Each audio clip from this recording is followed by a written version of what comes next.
Hello and welcome to the Once Upon a Generation program. My name is Karen Chase, and with me is Andrea Levitt. We co-produce the program with our seniors and storytelling students from the Freetown Lakeville Regional District. This idea came to us back in 2016. We've been doing it for 5 years. And the concept is to take my storytelling students who work with me in an after school program and pair them with wonderful senior citizens from our area. For the past few years, we've had not only Freetown and Lakeville senior citizens, but we also have someone from Taunton for the last 3 years. We have a wonderful time. Normally, we will meet with the seniors for 3 workshops, help them find a story from their lives, a personal story between the ages of 5 and 25. They work on their story, they hone it, they edit it, and then they meet with the students. And the students hear their story and interview them. And then the students work on the story with Andrea and I for 7 weeks. And because they already have wonderful storytelling skills, it's very easy for them to take these stories and make them their own. We then have 2 performances. We have one at the Freetown Historical Society and at the Lakeville Library. And it has been a wonderful, wonderful way for the generations to bridge. They have a very strong bond now because the students and the seniors have returned year after year. And the students will be coming and joining us at 4:45 today. Since they're in school, they'll be joining us to share some questions with the seniors and also to perhaps share what they like the most about the program. This year it's a little abbreviated, as you know, because of COVID. And so we're doing it the social distancing way via Zoom. And we're grateful you're here. And now I'm going to turn it over to Andrea. She has a few things to share. Andrea. Well, I am delighted to be back with all of you. Here we are again with our Upon a Generation program. We usually have a big crowd either at the Historical Society or at the school. And we are lucky all our seniors were able to get on and be here for you. And I would like to thank people before we get started. One of the groups I would like to thank is the Lakeville Cultural Council. They provided some funds for us to be able to do this job here today and be with the seniors and the students. I'd also like to thank LakeCAM. If it weren't for LakeCAM, we would not be here. And we are so glad to be here. I'd like to thank the parents and students for taking part and being so supportive. We couldn't do it without you. And we are going to introduce our first storyteller reader tonight.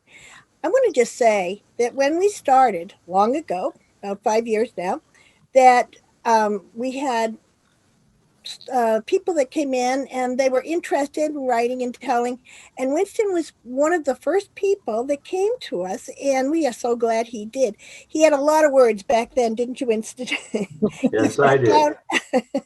He's cut down on some of the words, and I have to tell you, he is turned into a beautiful writer. He's had an interesting life, and he will bring some of that tonight. He was grown up on a farm. He grew up on a farm in New Hampshire. And he is the one that is responsible for our museum. If you've come to one of our programs, he's person that's responsible for our museum. He has so many artifacts and interesting things. He even has a bathtub, right, Winston, from when he was a child. So I am very happy to introduce my friend and a participant in this program for 5 years, Winston Liefeld. Thank you. Thank you. All set to start? You are ready to go. Okay.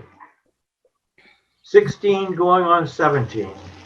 Graduating from high school. 6th grade through 12th grade were the most painful, sad, lonely, disappointing, angry years of my life. Growing up in a small town of 800 people in New Hampshire, I thrived in a one-room schoolhouse that had two outhouses, one for the girls and one for the boys. It had a wood-burning stove to heat the room. It felt like home. I moved to the large school when I entered the second grade. It consolidated the full one-room schoolhouses into all 8 grades in one place. I loved my teachers and got all A's. The new school was surrounded by large forests. Recess was running through the woods playing cowboys and Indians. We would see how far we would go in the woods and still race back to our seats before the bell rang. School was fun. It came to a screeching halt when I and the rest of us entered the 6th grade. Mrs. Togus, a new teacher from out of town, was hired. She was to bring order and discipline to our new school. Her frozen scowl became her trademark. All us kids were doing well until she made us sit like stone soldiers. No talking, no writing until told to do so. No bathroom privileges. Recess was going to the bathroom before playing. I still remember his name, who peed in his pants out of fear of asking to go to the bathroom. Everyone stayed in recess, even if only one person did something wrong. Putting our heads down on the desk was usual for infractions of endless rules. Dunce Corner and Dunce Cat were resorted to at times. The echo, sit down, be quiet. If you think you're going out for recess on this beautiful day, forget it. If you think you're so smart, you do it. Give me that note. Read it over so everyone can hear. Don't talk back to me, young man. You didn't do your homework. No recess for you the rest of the week. Get over here. What do you think you are?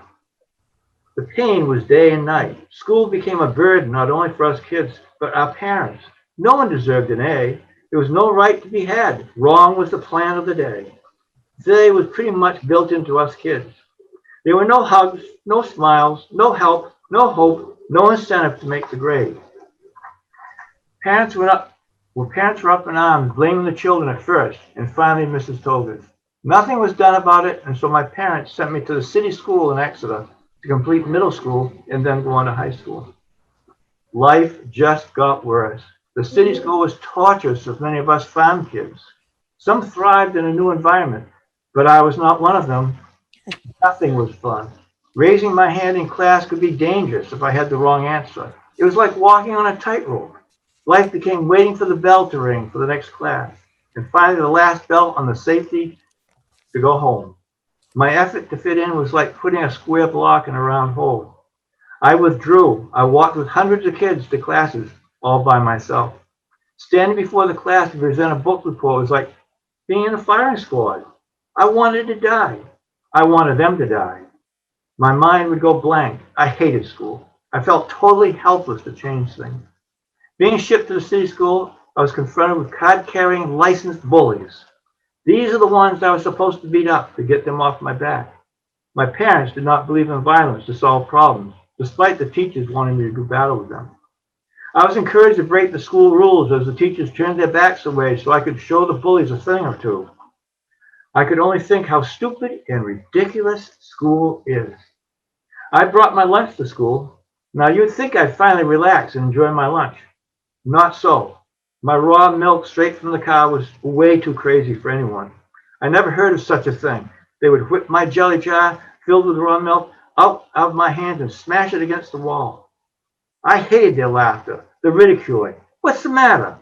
What are you going to do about it? Was there anything normal in living? I said. I would have rhubarb sauce for dessert. They didn't know what it was, so it must be gross and had to be grabbed from me. Come on, get it, they taunted. Hit me. You know you want to hit me. What's the matter? Afraid to fight? Afraid to get your pretty little face messed up? I eventually had one city friend who was like me. He didn't fit in either. He was so excited when he got his driver's license. He yelled, "I'm free, I'm free." He loved driving around. I never had a chance to ride in his new, very old car, as I had to go home right after school to do my chores, cleaning out the cows and fill the wood box full for the kitchen stove. It was shortly after he got his license that he was killed in an automobile accident. I was so angry with God. I was sad. I was scared, alone again. I had no one to talk to. I learned where his parents lived and went to them saying who I was and how sad I was to lose my best friend. They were grateful I came. So you see why my C's and D's and flunks were not college material. At least that is what my principal told my mother.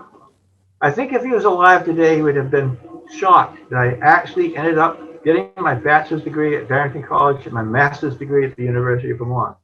Who would have guessed that I would spend the last 30 years enjoying counseling with addictions to heroin? Many of my clients I loved were similar to the very same people that intimidated me in high school. The greatest effort in high school was to try out for spring track and cross country, to be part of a group and possibly attract girls. I always came in last. I never gave up, but I was not happy with myself. The coach was always encouraging and would say, "I can always count on you to come in, Winston. When others gave up, you were always there." That comment stuck with me to this day. I went to my high school graduation ball. I got enough courage after weeks of contemplation to ask the girl that sat in front of me in bookkeeping class to be my date for the graduation ball. Without hesitation, she turned me down abruptly. She did not want to be caught dead with me. It seemed that was it. I told my mom and dad. They were sad for me. They were shocked when I told them I was going to my graduation ball, no matter what. They could not understand after hating school and being turned down why I was still going to the ball alone. I had no answer for them, but in my head, I had to go. I felt driven to go, to celebrate an end to a very horrible, horrible experience. Mom and Dad let me use the 1954 Chevrolet to drive the graduation ball. I entered the gymnasium dressed in my hand-me-down suit. The bleachers on both sides of the gymnasium were filled with those coming to watch. I drew very little attention when I walked in. I was fine with that. Nevertheless, gymnasium was filled with contagious laughter, dancing, joking, whooping it all up, and the men showing off their satin-collared tuxedos and snapping their suspenders. The girls were gorgeous in their various muted yellows, whites, and rose-colored low-cut dresses. It appeared that some girls were a bit uneasy getting used to high heels, but once the dancing got in full swing, flat feet became preferred. I took this all in as I swept the area with my gaze and knew this was all foreign territory to me. This was not me, not yet. I did not stand alone long. I had to be here. It was my time. In the bleachers, I saw several girls who were probably 10th, 11th graders, giggling, pointing to various people on the floor, and keeping time with the music. I'm sure they were wishing they were graduating and dancing the night away. Without a moment's hesitation, I went up to a girl and asked her to dance with me. She accepted. I learned she was a 10th grader. I could tell she didn't have a clue about my reputation as a nobody, but did realize I was a graduating senior, and that was exciting to be asked by an upperclassman to dance. While we were dancing, I said, "Would you believe I've never danced before?" She didn't hesitate to reply, "I would never believe it," as she looked me straight into my eyes with a smile to die for. Wow, what a sweet thing she is. I danced the night away. Joy was my heart. I was flying. I could not take my eyes off of her. I loved her red dress and black hair draped over her shoulders, flowing with the music. I loved my arms wrapped around her waist and my hand grasping hers. I could not stop smiling. I watched seniors crying over high school coming to an end while I was celebrating the end of horror. And yes, by the way, I was accepted into a college in Rhode Island for that fall. As the night was winding down, I asked my date if she would like to get ice cream at the dairy fountain in town. I had coffee ice cream and she had a dish of chocolate. We ate spooning each other's ice cream. We savored the moment. Freedom was delicious. Our joy was consuming. I took her home and we said goodbye. I was bursting with happiness. I never saw her again, but I will never forget Kathy Cronshaw.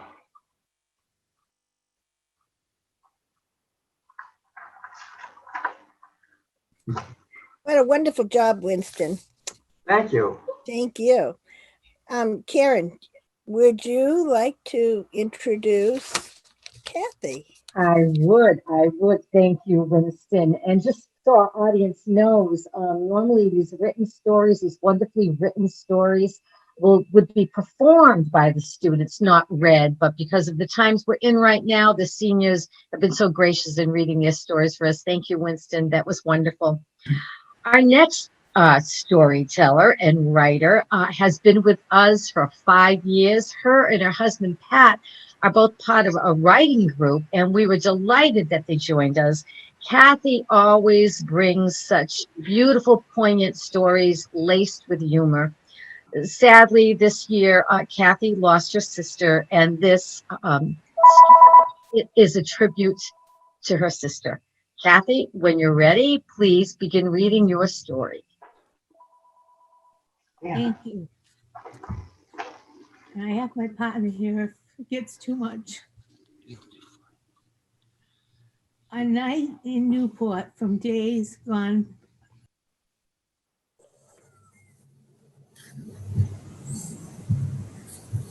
Mute.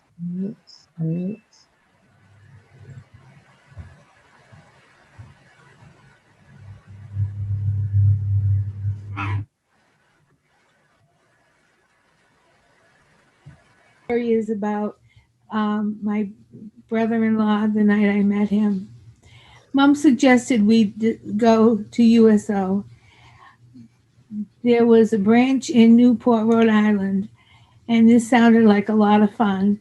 We went planning our first trip to Newport. I spotted Pat, who was standing up against the wall with all the men there. He finally asked me to dance on the last dance. When we got home, I told Mom, this is the man I'm going to marry.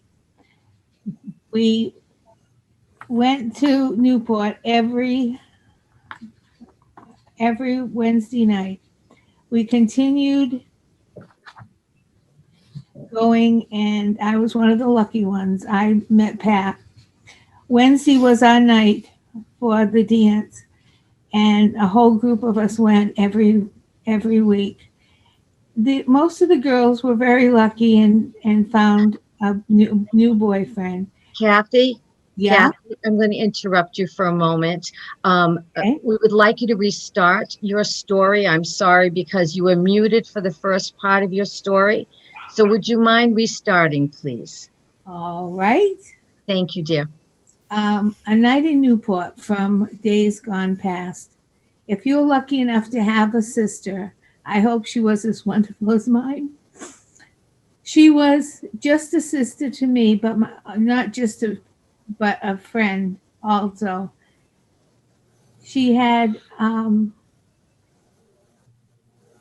we always had each other's backs, and that was the night I ended up meeting David. Mom suggested one night that we should go to the USO in Newport, Rhode Island, and it sounded like a lot of fun, and we went every Wednesday. And as we walked in, I spotted Pat. He was standing up against the wall with all the cute guys, and he went on Wednesdays also. And I told Mom we were going to marry this one. We continued going weekly to Newport. I started dating Pat, and all was well. Wednesday was our night, and there was a group of girls who had to put all the purse. Oh, sorry about this, guys. And carry the items like lipstick, Lucky.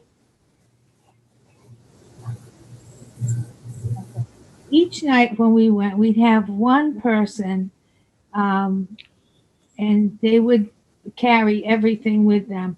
It was a purse, necessary items like the lipstick, and also the keys. Well, this particular night, it was up to me to carry and bring everything. My friend Carol ended up realizing we didn't have the keys, and everybody had gone back to Newport, and we went to find the purse, and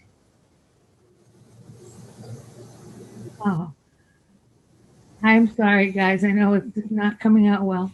Pat suggested we stop for a bite to eat this particular night as we were heading home. And when we realized we didn't have the phones with us, we didn't have cell phones at that point. So we went back to Newport, and the police picked us up and took us to back to find the man that Carol had. Yeah. Yeah. Anyway, it was the police cruiser who picked us up, and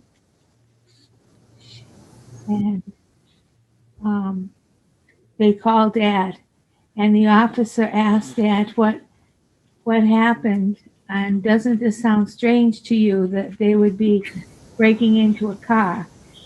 And Pat said, and they said, no, not really. That wouldn't really be different for us. Anyway, David and Patty met that night, went to the police station, and then took everyone out to eat. When he was getting ready to leave and take us home, it seemed the whole thing seemed very strange to him. But David came and was taken. Yeah. Fine. And Dave took us all to a local restaurant.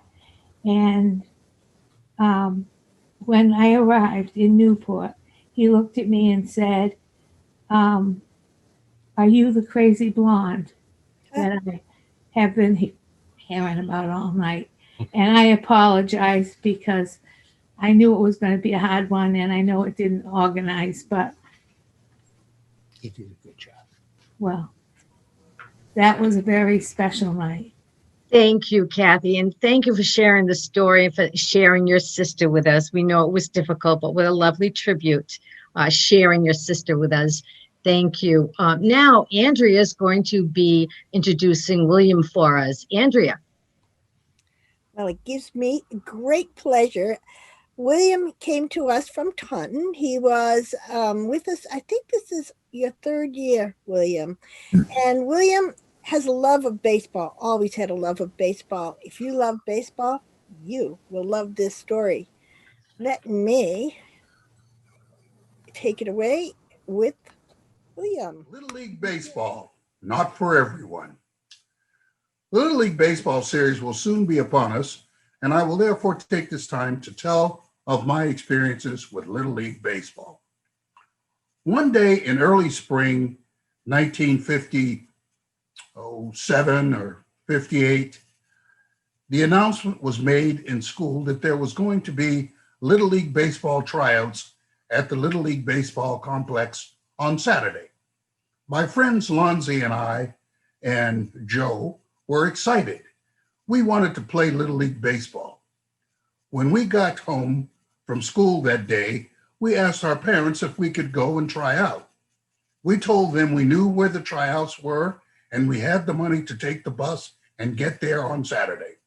When Saturday rolled around, we went to the bus stop and took the bus into town. We rode the bus to the end of the line, which was 11th Street.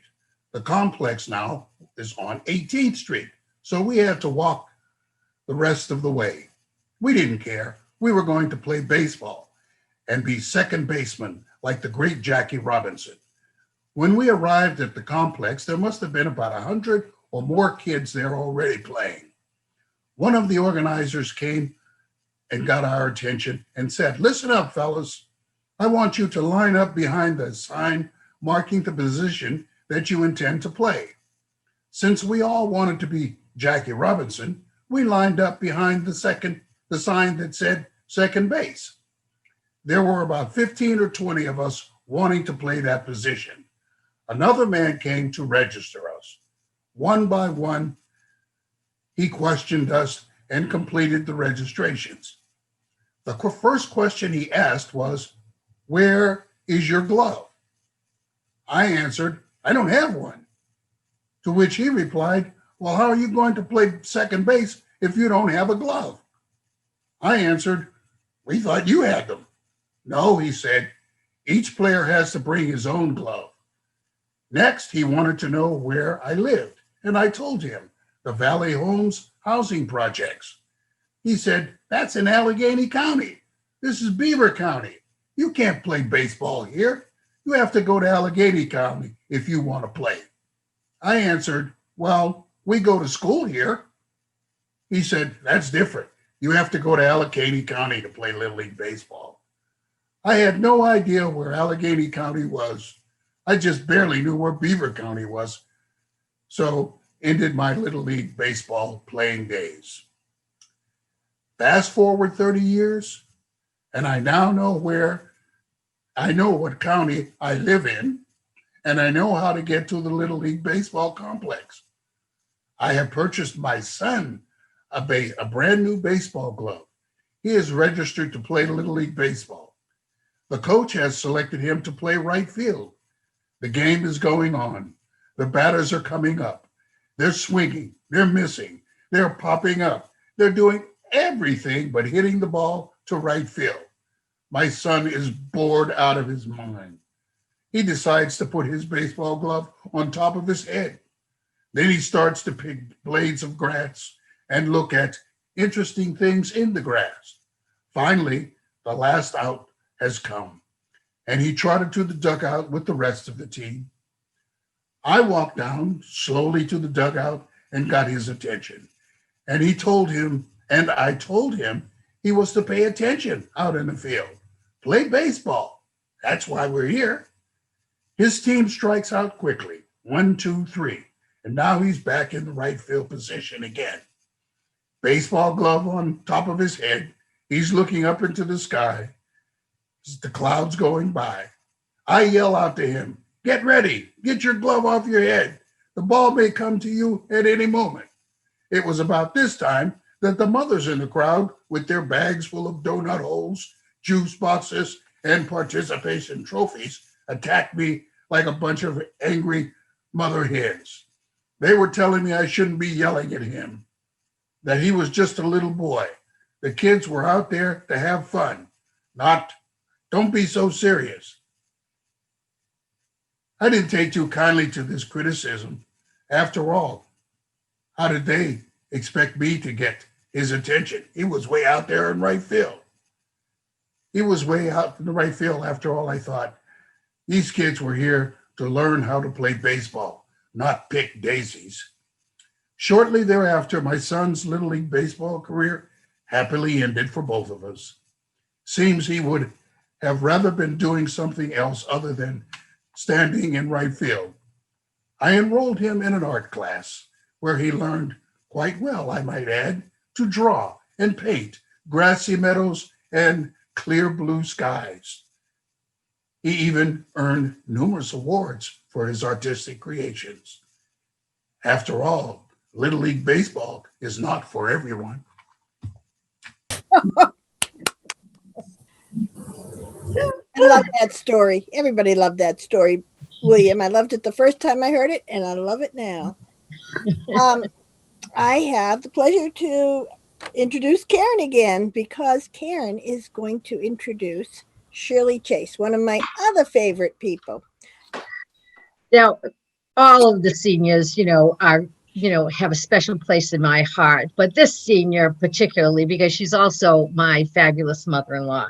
Now, Shirley has been with us from the very beginning, and it's been such a blessing for me to be able to hear stories from her upbringing. She's had a very interesting life, and this year she brings us a story from the time when she was but a blushing bride. I'm going to turn you over to Shirley Chase. You're on, Shirley. Okay, here we go. A place to lay your head. Place to lay your head. The letter arrived through the mail. A letter from the government that would drastically change our lives. In disbelief, my husband, Ray, read, Your assigned draft number had been drawn in the lottery. Report for active duty. He was given a date and location in Boston, Mass. He reported as requested, and medical personnel determined to be physically fit. Uniformed Marines escorted him to the hall, where groups of men were lined up. Another Marine strolled by, and down the row of men pointed his finger, giving them a quick visual inspection. You, step over there on the other side of the room. When the group of men were gathered, the Marine loudly said, "Congratulations, you're now a Marine." That same night, my husband was placed on a train to Paris Island, South Carolina, for basic training. He was not allowed to return home and settle any personal business, not his first job, not his finances, not even to say goodbye to his family and friends. He was just gone like the winds of a fast-moving storm. Hmm. And after he completed basic training, he was furloughed, allowed to come home for a few weeks. When he arrived, I hardly recognized him. His hair was so short, he hardly smiled or talked. There were no signs of affection. He was like a piece of ice, so distant, but he did warm up slowly over the next few days. But it affected his personality for the rest of his life. After his furlough, he was assigned to an Air Force base in Cherry Point, North Carolina. He worked in the transportation department, driving school buses and jeeps to transport officers, pilots, other personnel to and off the runways and other parts of the base. One day he found himself escorting none other than famous Hall of Fame Red Sox baseball hitter Ted Williams, a splendid splinter. He also spent a good deal of his time in the service as part of the military police.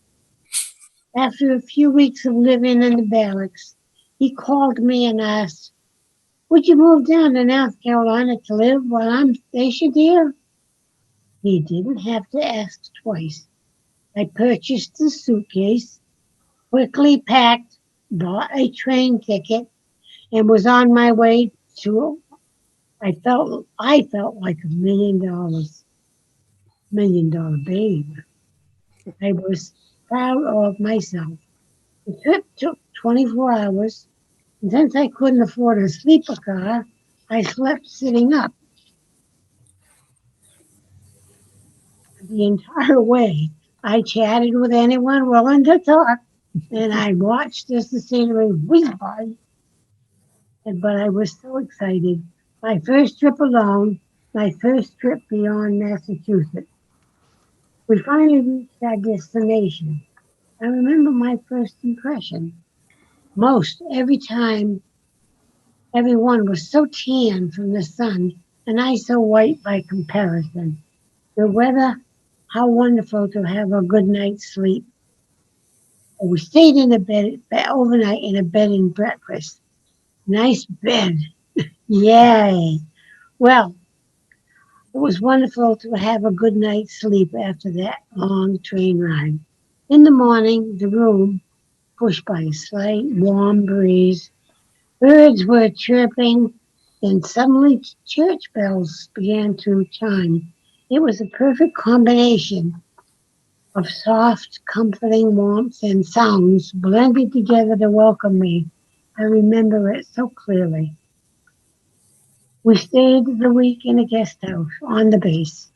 Evenings we searched for an apartment and finally found one. 1 3-room, choices were limited. We arrived at the apartment, and when we stepped in, oh gosh, no outside doors, no bathroom doors, no closet doors. We talked with the landlord and made a deal. My husband, the handyman, pubs. Made a deal with the landlord, and for a discount on the rent, he would hang the doors himself. We finally moved into the apartment and stayed over the summer. I made several friends who were building a career in the service.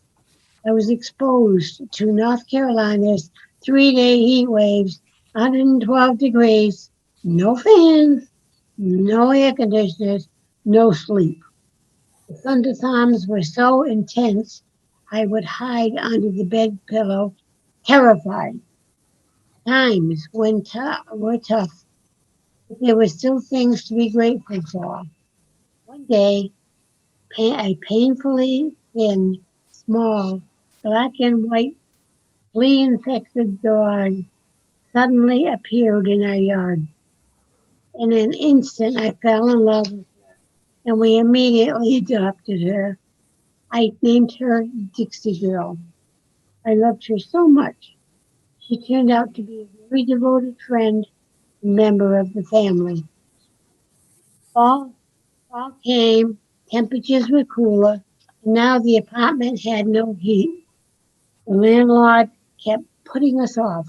We finally gave up and found another place to live. We were lucky this time. The apartment was fine. It was in the country, and our landlord, also named Ray, and his wife Emma, and their 2 children were wonderful. We all became fast friends. The 3rd child was born to them during our stay, and they named her Shirley. I was very honored. The landlord owned a bulldozer, and Ray drove it a few times in his free time. The extra money was a blessing. At times we were desperate. One Thanksgiving, all we had for our holiday dinner was hot dogs and beans, both bought on credit. When Ray's tour of duty was up, our plan was to return to New England. Our new friends asked us to stay. We were tempted but missed our friends and family in New England. In our old junky car, pulling a homemade trailer packed with a few household items and tools, my Dixie Girl, and a few dollars in our pocket, we headed back to start a new life. Wonderful, Shirley. Thank you so much. It gives me such great pleasure to hear stories from Shirley's, childhood, her young adulthood. It's a great way to get to know this wonderful seniors in our lives. Andrea and I can't begin to encourage you enough to do it. Thank you, Shirley, for that. Our Can next, I intervene with one thing? Be fast. My grandsons, my great-grandsons, I see a lot of them. My husband died in February. He used to see the kids a lot too. And one of them, the oldest one, he asked his grandparents, if we had pictures of Rara, that's what he called Grandpa, our great-grandpa. And he wanted pictures of him playing with them. And have you got any? He wanted to know. And we told him yes. And he said, what do you want them for? He said, I want to be able to look at Grandpa and see him playing with us. It means a lot to the kids for the stories yes, it of does. family. Absolutely. What a beautiful, beautiful way to share that, Shirley. Thank you. Absolutely. I'm going to turn this back over to Andrea so we can have another story from Joe. Andrea. Thank you, Karen. Joe Sylvia is familiar around LakeCAM because he is behind the cameras. If you see him filming, sometimes you'll just say, hello, you heard his story here when we have no more COVID. Joe is from Freetown. This is only his 2nd year with us. Last year, he took us to the World's Fair in New York. This year, he's taking us to Lincoln Park and a story about a bike. Joe?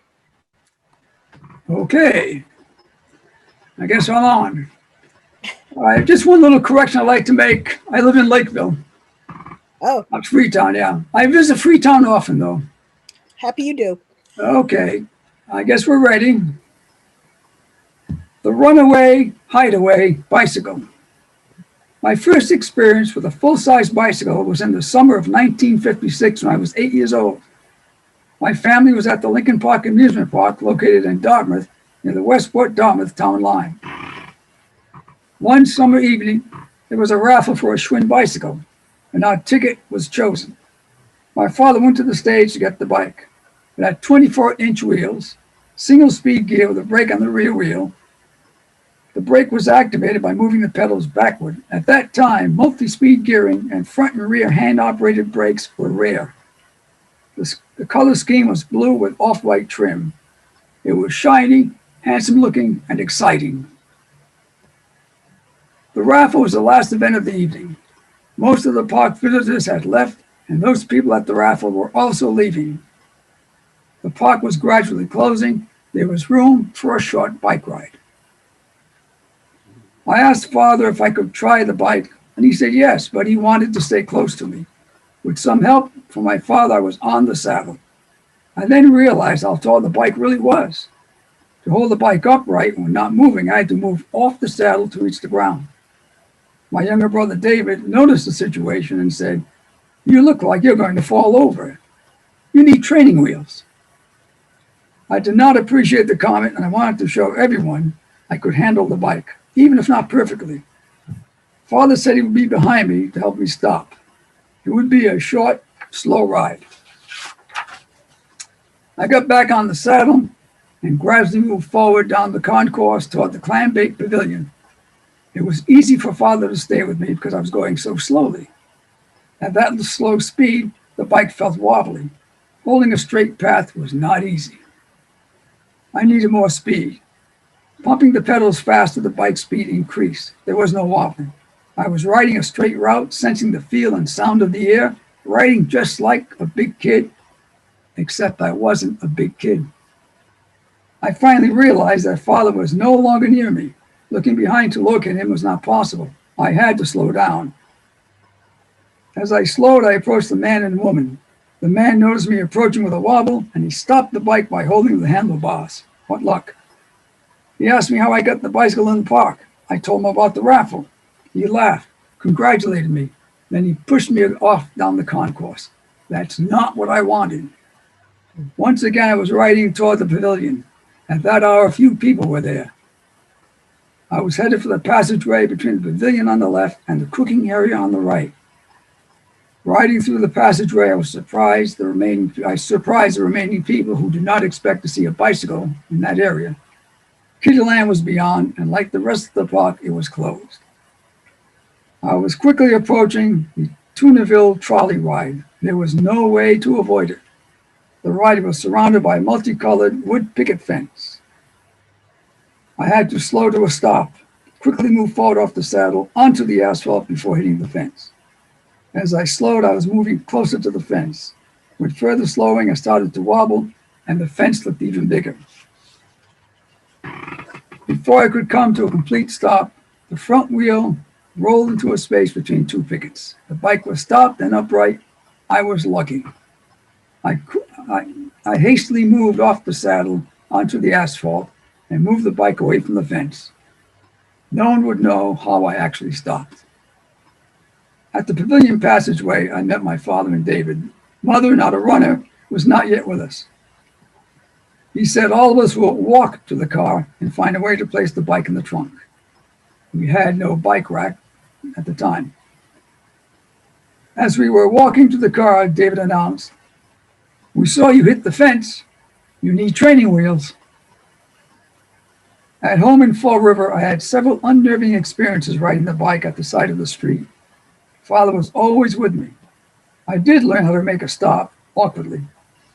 One day I went to the cellar where my bike was kept. It wasn't there. I went upstairs to ask my father where it was. In the living room were my father reading a newspaper, my mother humming some unknown music, and David. I announced to everyone, "The bike is gone. Does anyone know where it is?" There was no response from anyone. My father was silent and motionless behind a fully open newspaper. Mother chose to hum more loudly. La la la la, la la la. Again, a tune unknown to me. Singing was a method my mother would use to avoid answering a question. David was silently smiling and then started to giggle. Father then said that I was not yet ready to ride on the streets of Fall River. Soon he would find a quiet area where I could ride. The bike is somewhere where it is safe. No one told me where. David did say, now you're safe too.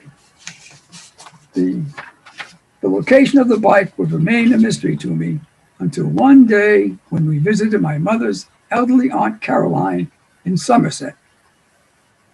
Aunt Caroline lived in an older two-story house on Riverside Avenue. All of us were on the first floor. I decided to go upstairs and do something I liked, which was going where I shouldn't go. That was one of my favorite activities. I was at the doorway of a bedroom. I could hardly hear the voices from the first floor. On two opposite walls were saint statues, each about 3 feet high and covered with a shiny glass dome. Each statue was brightly colored and had eyes that appeared lifelike. As I trespassed about the bedroom, I felt like the statue's eyes were following me. It was silent and eerie in there. In the corner at the exterior wall, I saw a blanket that was covering something. Whatever it was, it had an irregular shape. I had to see what was under the blanket. I slowly lifted the blanket, and there it was. I found my missing bike. It was still shiny and new looking, except for a few scratches. Now I understood what my father meant when he said the bike is safe. It was being protected by the saints. I had to tell my parents I found the bike. I knew they would be pleased. Down the stairs I hurried and ran to the living room. In the living room, I excitedly announced, I found my bike upstairs. The saints are protecting it. Again, complete silence to my announcement. Mother and father looked at me solemnly. There was no newspaper in front of my father, and my mother was not singing. My aunt was smiling a little as she looked at my mother and father. David was stifling a laugh. Father ended the silence, speaking to all of us. He said that I could ride the bike only here at the Riverside Avenue location. The property was a farm which extended from Riverside Avenue to the Taunton River. There was a firm dirt road located all around the acreage. It would be much safer for me to ride my bike on the dirt road and not on the streets. Everyone was pleased with the arrangement. I would be safe, my parents would be relieved, and my aunt would appreciate more visits from us. David, being David, added his advice. You still need training wheels. Thank you very much, everyone.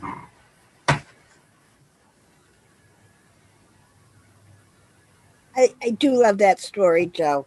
I especially love the saints watching after your bike. Karen, I believe it's your turn to introduce Pat. Yes. Thank you, Joe. I especially love going back to Lincoln Park with you in your memory because I visited there a lot in my childhood as well. Thank you so much. Our last storyteller, but certainly not the least, is Pat Cronin. Pat lives in Lakeville and was a police officer for many years before his retirement. He's been part of the program from the very beginning with his wife, Kathy. And he always has something really fun to share. And he's developed a very strong connection to Boston and Austin, two of our storytellers who have performed his hilarious stories in tandem over the years, together that is. This year, he brings us a wonderful story filled with humor, but also very poignant and very powerful story. Pat, you are on. Well, when I started school, I was a model student. Got straight A's, good behavior, and paid attention well in class. I learned how to read from what we called a primer. And the nun would have the students take turns going up in front of the room, facing the class, while we stood on a milk box so that everyone could see you. And we would read a selection out of a small red book. The stories involve two young kids named Dick and Jane and their little black and white dog named Spot. I remember the day like it was last year. It was May 17th, 1958. I was 7 years old. 2 days later, life changed forever. Daddy was gone. My mother was devastated as she was making arrangements for my sister Jane and I to go stay with a close friend of hers. We were gone from Monday afternoon and did not return until we attended the funeral mass on Thursday morning. The casket was positioned in the front of the center aisle of the church.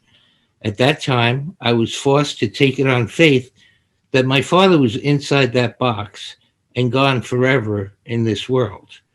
I used to look out the window of our top floor apartment down the street towards the exit of the subway, where I would always watch him walking up the sidewalk on his way home from work. Slowly, over the next few months, I came to accept that that was the way life was going to be without a father. School really changed for me after that. In the third grade, my marks started to drop, and I went from honor student to a C and a D pupil. This continued for the remainder of my years in grammar school. Things just kept getting worse for me. It was the last day of the fifth grade. I had my final report card in my bag with the words, "To repeat the fifth grade," written in the upper right-hand corner of the card. This was probably no surprise to my mother, as she was probably told this was the best plan for me.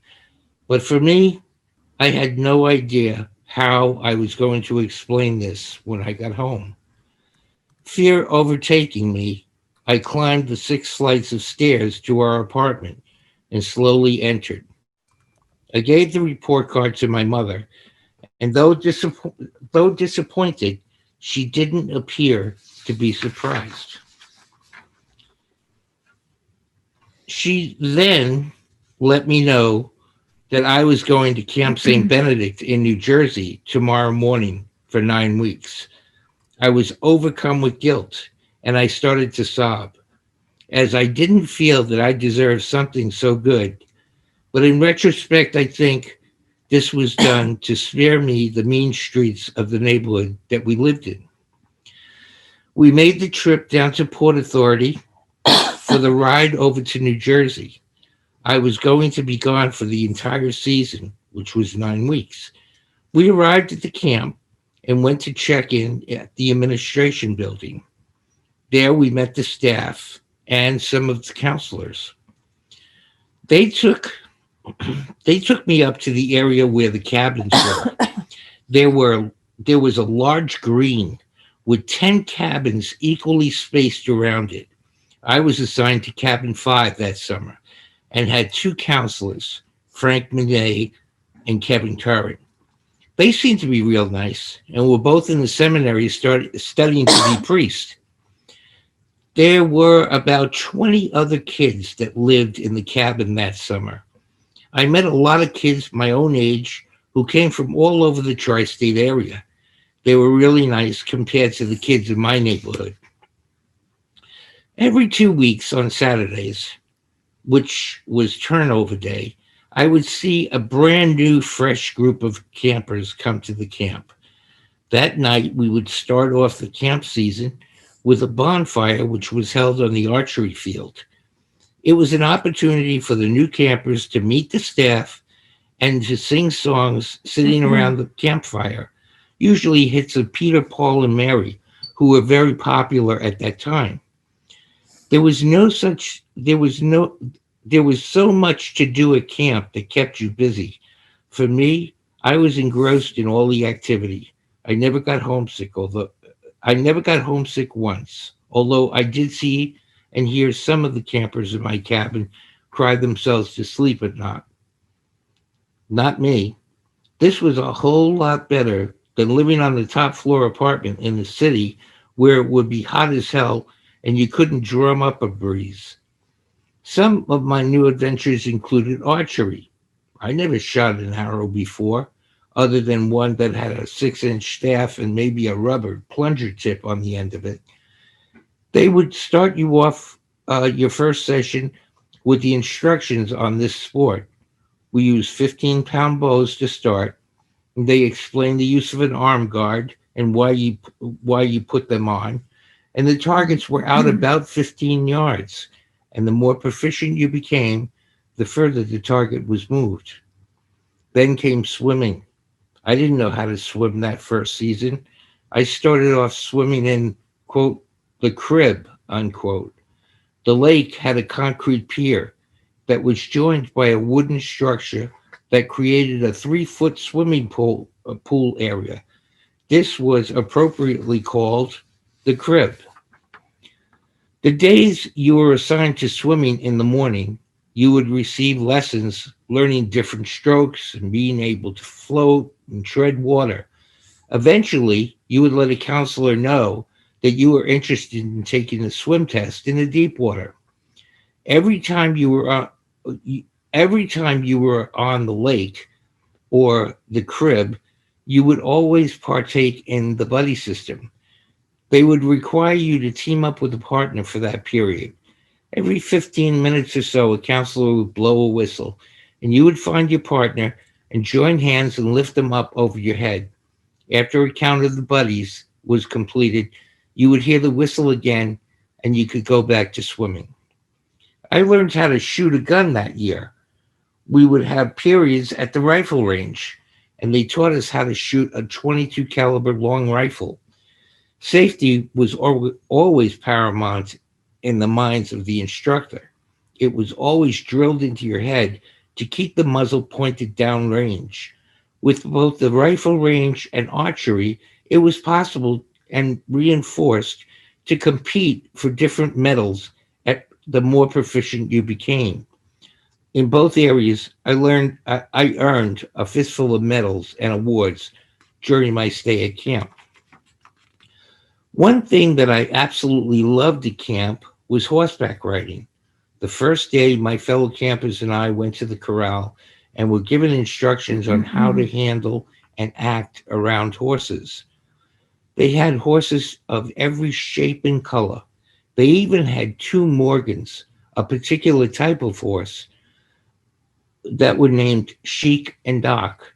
They were both a coffee-colored brown and were on loan from the Jersey City Police Department. Instead of dealing with large crowds, they now spent their summer vacation giving rides to young children. This became the most favorite activity for me while I was at camp those summers. I even took special lessons so that once or twice a week, I would get to go with a small group of campers out on the trails of the property and learn the difference between a trot, a canter, a gallop, and how to get the horse to go through these different actions. Not bad for a city kid, huh?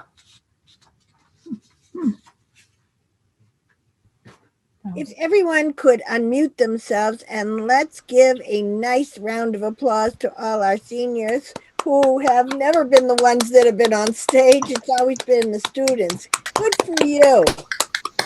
Love everyone. Yes, wonderful. We have a little surprise for you. We have our students who have now joined us, and they have some questions for you. So I am going to ask, let me find her, Lexi. And she's going to ask a question to Winston. So let me just spotlight you, Lexi. Hello, Lexi. Welcome. Hello. I hear you have a question for Winston. Be ready. Mm-hmm. So I was wondering, the dance that you went to in your story, what did it look like? Because I don't know if it would be different from, say, the dances that we, the students, go to now, or if it's the same.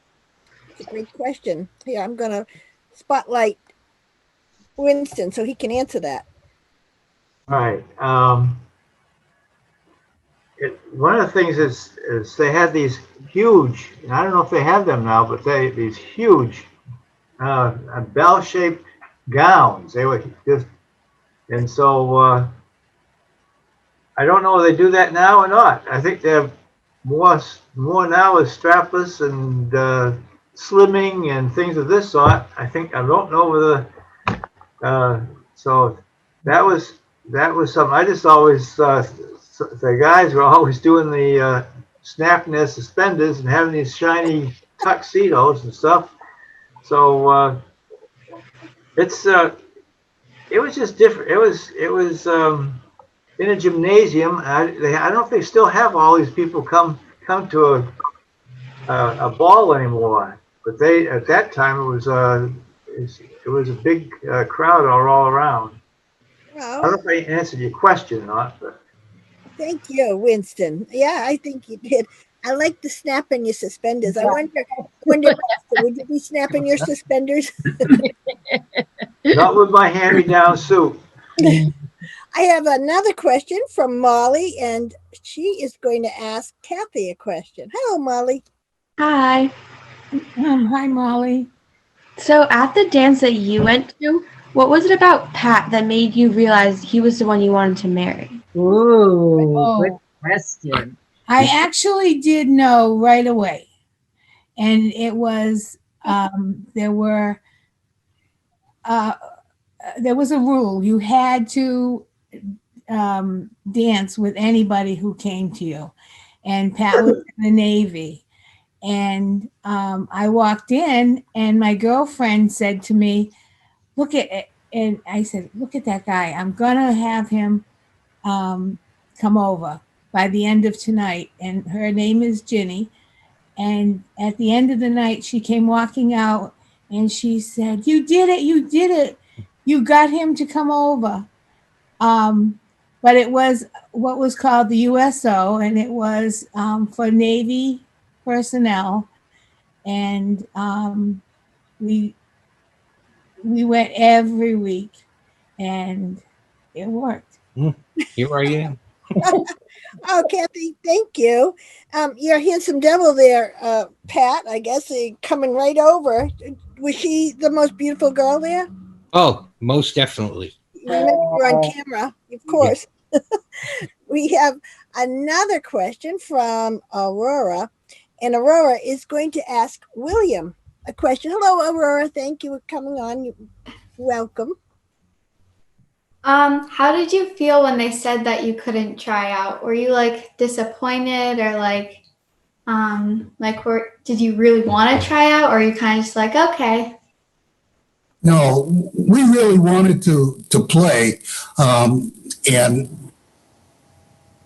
we grew up learning to deal with a lot of disappointments. So it really was on to the next case. We like basketball, we like football, so baseball was forgotten quickly. Now, Karen, I think you have someone else coming up. I do. Molly wants to ask Shirley a question about her story. I'm interested to hear. What do you have, Molly? What is your question for Shirley? So I wasn't really prepared with the question for Shirley. Oh, well, I bet you could ask. Oh, I'm sorry. I thought you were. Is there anything you can think of that you would like to know about her story? I think while I was listening, all my questions were really answered. Oh, well, that means you're a great writer, Shirley. That's wonderful. Thank you, dear. Shirley. Okay. Anybody have one? Anyone of the student or seniors can ask Shirley. We've opened the floor. Well, I would like to know, I'm going to ask you a question, Shirley. Because you're so close to your family, because I know that about you, how did it feel to be so far away from them when you were with your husband, when he was in training? How did it feel? I was homesick. That is why, and I had wanted a child but I was been married for quite a few years and wasn't happening. So I missed the what I was missing was my life. I wanted to get on with my life. I think that's why I take to the dog so much. You know, I really put a substitute in there, something I could love, something I could squeeze, something that spent their time with me. Um, And Shirley, for those of you who don't know her in the family, she's known as Dr. Doolittle because any kind of animal flocks to her. So I'm not surprised it was an animal in her story. Thank you, Shirley. Thank you. Back to my own heart. Yes, yes. Now, Boston. Boston has a question for William, correct? No, well, Boston has a question, I think, for Pat. And I'm sorry. No, excuse me. I'm sorry. Okay. Joe, so I was wondering, when you were about to crash, did like everything slow down and could you like see like every little thing and like everyone's reaction around you? Or was it just like a big blur?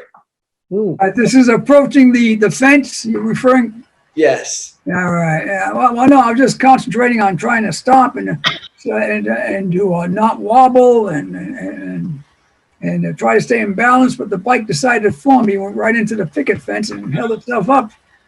Yeah, I was just concentrating the fence, the bike, and trying to stop without tipping over. That's the only thing I was concentrating on. That's a good question. It is. That is. And again, Boston has a question for Pat. And now, of all people, Boston really knows Pat well. So I'm curious, what questions do you have for Pat? So I've one of them is, were you like allowed to eat any snacks like ring dings or any sort of stuff like that during camp? Or were you only allowed to eat what they provided? Or could you bring your own food and stuff? No, when I described the center of the camp, they had a huge green, large oval green, and at the base of that green there was a flagpole, and there was what they call a canteen, was at the bottom of that, just maybe 25 feet away. So every evening after supper, the canteen would open, and you could go down to the canteen and you could buy like candy or soda. There were no ring dings, but you could buy snacks and whatnot for the evening. You were allowed to eat. I mean, it was a camp. It wasn't jail. But no, it was very good. It was a nice life for the 2 summers I was there. I think we should let them in on the joke. I was going to say the exact same thing, Andrea. Go ahead. Every year, Boston and Austin have a story from Pat, and the story every year sort of changes, but always the ring dings and the pickles or something is in the story. So these 2 boys have a great relationship with Pat. And to bring in the ring dings is just like saying hello. Because that was in his very first story. The ring dings was in his very first story. That was really good. Really good, Boston. Now, before, Andrea, closes our wonderful time together out, we just wanted to ask, a couple of you if any of the seniors or any of the students would like to share maybe just one brief thing what you like the most about this intergenerational program. Yeah. So I'm going to call on somebody, and if you want to say pass, that's fine. If you haven't thought of anything to prepare. We have a wonderful person that just came to the door, and she loves to cook. I think that's who it is. Was it Danny? Yeah. Okay, no problem, Kathy. We'll just back. Okay. So Boston, I'm going to start with you since you were the last one with us. What's one thing that you like about this program? Well, I really liked how this year you were able to teach everyone how to use Zoom so we were still all able to like get together and see each other during this time. Oh, that's lovely. And I know that you were pestering your mother to find out what was going on with the program because he missed everybody. Thank you. Wonderful, wonderful. How about you, Joe? This is only your second year. What made you come back this year? Well, the stories are interesting. It's an exciting experience to interact with different generations, you know, with young and old people and sharing experiences. Yeah. So I hope to do it again, even if it's with Zoom. Just do it again. I think it's a therapeutic process for everybody, especially now. We're finding a way to continue our lives. That's such a wise, insightful thing, Joe. Absolutely, very therapeutic.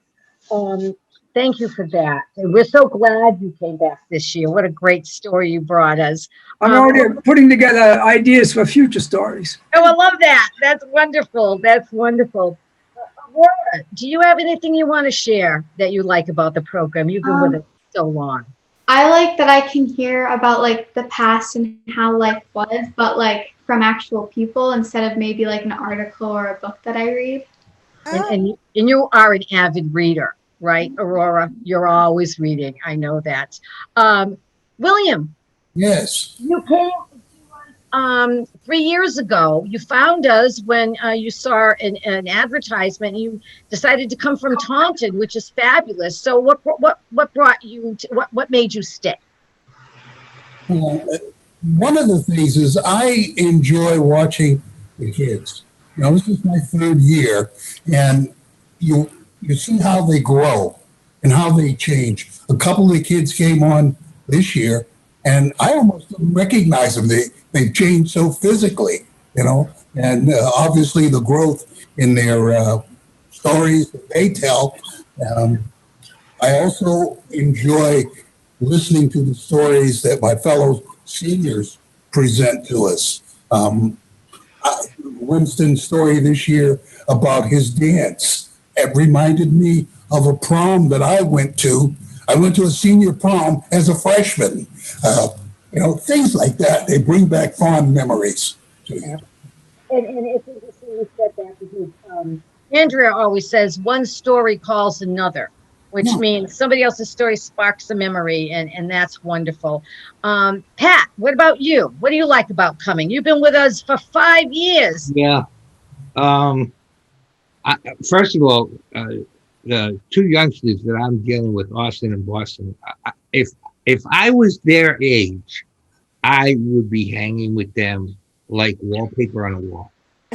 They're just so enjoyable to be with. And it's good for me in the creation of stories to go back to those days of when I was a youngster and some of the different things that I did, because I grew up in a city environment, whereas the students that we're dealing with in this group grew up in a country environment. So it's a little bit different. You know, I remember they didn't know what the word tenement meant. That's right. That's right. You know. Thank you very much, Pat. Yes. Andrea, I'm going to turn this over back to you. All right. I want to, in closure, say thank you to all our students and our seniors for really coming together and appreciating each other. It is an enormous undertaking, and so to get on Zoom first, right? Now you're on Zoom. All my seniors' windows and doors have opened, and for the students, I love that you came on, and I love that you all have made friends. So with that, we end our Zoom intergenerational program, but it is not over, and because all the stories have to still be told. We hope that next year we can come and tell in person, but if not, there's always Zoom, and we know we can do it. Thank you, everybody. Thank you for coming. Yeah. Thank you.